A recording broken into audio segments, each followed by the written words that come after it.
Холо, дороженькие, с вами Ян Калка, и на обзоре у нас один из самых популярных, а может быть и самый популярный бренде мира – Torres. Torres десятка, изготовлена в бренде по методу Solera. Гуглите, кто не знает, что это такое. Имеем объем 0,7, 38% спирта. Нальем. Он уже немножко подышал, но дышание его не очень хорошо проходит, так как здесь у нас есть дозатор. Такой раньше в водках был с шариком.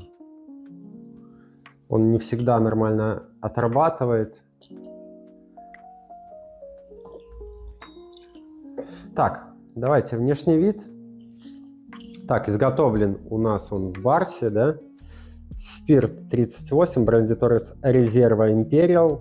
Выдержка 10 лет, но это максимальные спирты. Состав вода, исправленный винный дистиллят, краситель Е150. Углеводов 1,5. Изготовлено в Барселоне. Объем 0,7. Дата розлива 06.10.24. Срок годности не ограничен.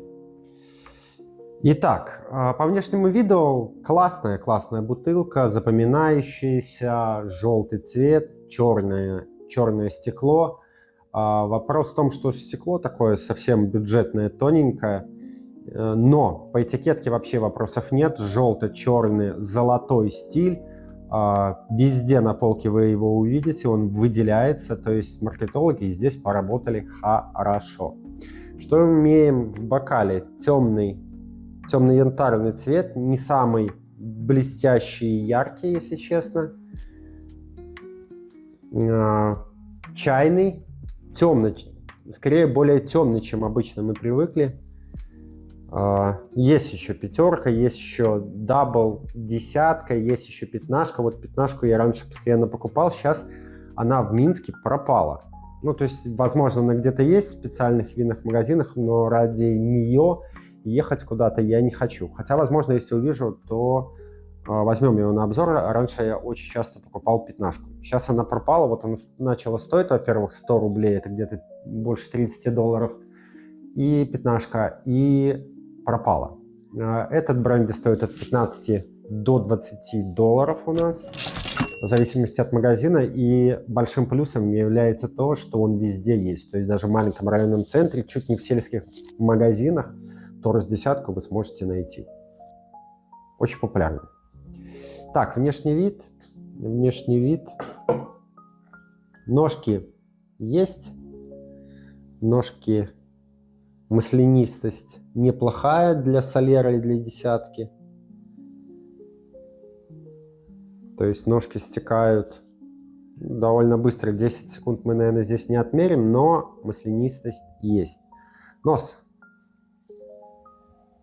Нос немножко, вот, кстати, немножко утихомирился. При открытии был прям валило ванилью, очень жестко ванилью. И за ванилью нельзя практически было ничего услышать. Сейчас ваниль подутихла. Такие винные ноты вместе с белыми цветочками. Возможно, немножко кожи. Не спиртуозно. Нос в целом мне очень нравится. Отсюда тоже не спиртуозно. Спокойно могу погружать нос, не выбивается. Да, есть такой карамельный, приятный, сладковатый аромат. В целом аромат в сторону сладкого. Мне это нравится. Он свежий, он не затхлый. Не дубовый. Свежий весенний аромат, я бы сказал. Пробуем на вкус.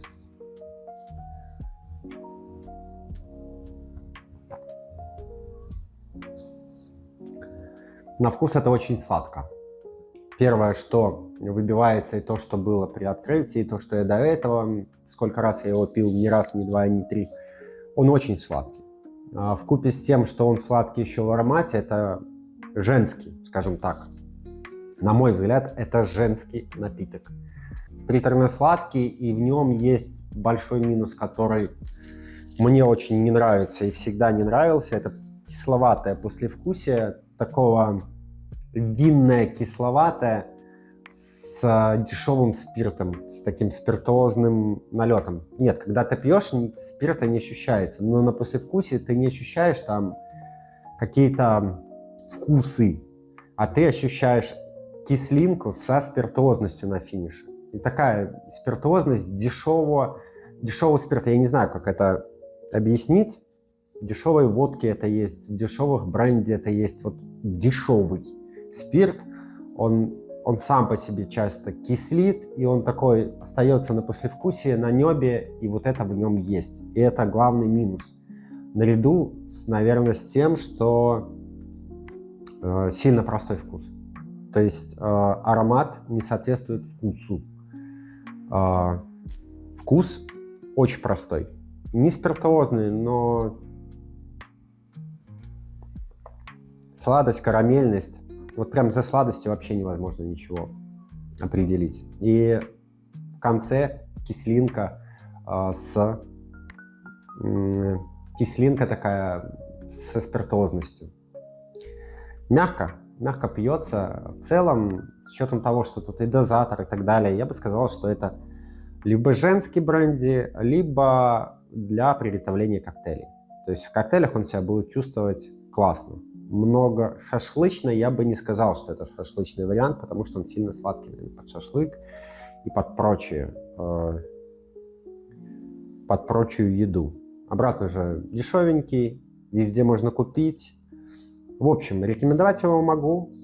Покупайте, только знаете, имейте в виду, что прям наслаждаться в нем, ну, по крайней мере, я не могу. Да, нос интересный, в носу можно, я не спорю, можно поразбираться. Здесь и кожу я выловил, и изюмчик, винность, прям винности много, и белые цветы. Орех, если есть где-то далеко, есть какой-то сладкий цитрус а-ля мандарин, апельсин, то есть с ним можно подышать ему, дать подумать, с ним посидеть, но именно в носу, а по вкусу нет, к сожалению. Если задать вопрос, стоит ли он своих денег, конечно, стоит. Я думаю, многим он понравится, многие его и покупают. Не был бы он таким популярным во всем мире. Попытаюсь купить пятнашку, сравним, возможно, с десяткой.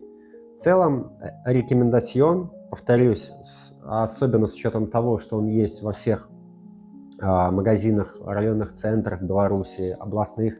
То есть за ним не нужно бегать куда-то, где-то его выискивать. Он есть чуть не...